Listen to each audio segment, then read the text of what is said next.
Ce dimanche 5 novembre 2023. Des milliers de manifestants réunis à Marseille pour un cessez-le-feu à Gaza. Pour dire mon indignation contre ce qui se passe aujourd'hui, c'est une honte. Les gens qui sont complices, surtout l'État français, c'est une honte. J'espère que Dieu sera là pour pouvoir libérer les Palestiniens. Et espérons qu'aujourd'hui sera une bonne manifestation et qu'il y aura beaucoup de monde qui sera là pour dire la réalité, la vérité, qu'on ne voit pas à la télé. Parce que la télé elle est tenue par l'État, même ici en France, c'est une honte. Partout dans le monde, la seule voix qui est portée, c'est celle du peuple. Et le peuple aujourd'hui est dans la rue pour demander un cessez-le-feu. C'est le message le plus important qui doit être porté. Maintenant, vous le voyez, des parlementaires comme nous, de la France Insoumise, sont présents à chaque fois qu'il faut se rassembler pour la cause palestinienne avec ce conflit israélo-palestinien. Parce qu'on l'a vu, et depuis 1948, le fait que Israël colonise la Palestine.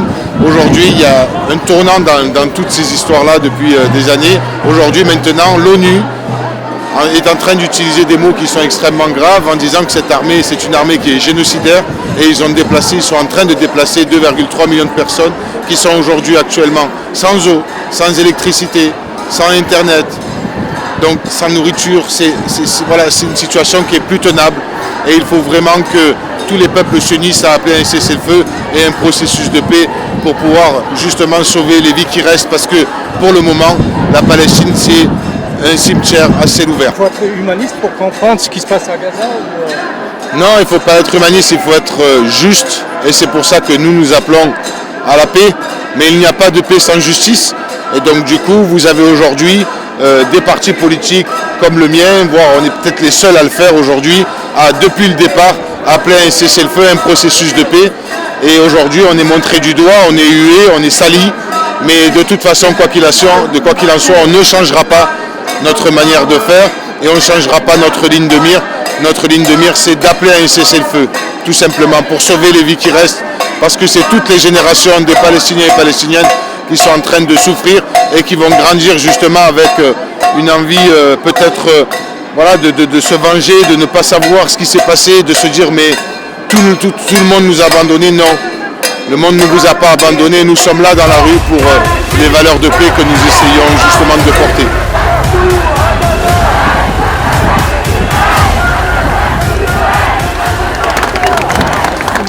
Depuis le 7 octobre, la riposte de l'armée israélienne sur Gaza se transforme en une vengeance brutale et aveugle sur une véritable prison à ciel ouvert qui se transforme sous nos yeux en un immense cimetière.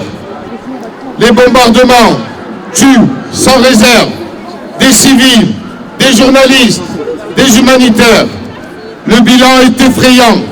Des bombes israéliennes ont déjà tué plus de 9488 Palestiniens et Palestiniennes.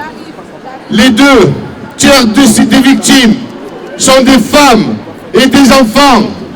Les 2 tiers des victimes sont des femmes et des enfants, rendez-vous compte. Bonjour à toutes et tous. Mes premiers mots, c'est pour vous dire merci. Merci de vous mobiliser. Merci de vous être mobilisés la semaine dernière. Merci de vous mobiliser encore plus nombreux aujourd'hui. Notre mobilisation, elle est indispensable. Notre mobilisation, elle est indispensable parce qu'il faut mettre la pression sur les autorités politiques de ce pays, la France, qui pour l'instant sont silencieux, qui pour l'instant ne disent rien face à une armée, l'armée israélienne qui commet à l'égard des populations civiles de Gaza des bombardements qui sont des bombardements inacceptables.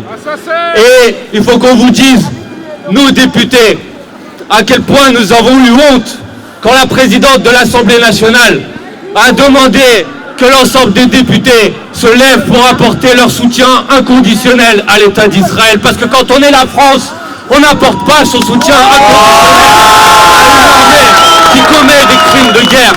Parce que quand on est la France, on prend la parole pour dire qu'on veut un cessez-le-feu, pour dire qu'on veut l'arrêt des bombardements, pour dire qu'on veut la paix. Voilà ce qu'on fait quand on est la France. Et donc il faut qu'on continue à mettre la pression tous ensemble pour obtenir le plus rapidement possible ce cessez-le-feu, pour obtenir le plus rapidement possible l'arrêt des bombardements, pour obtenir le plus rapidement possible la fin des massacres qui frappent aujourd'hui les populations civiles de Gaza.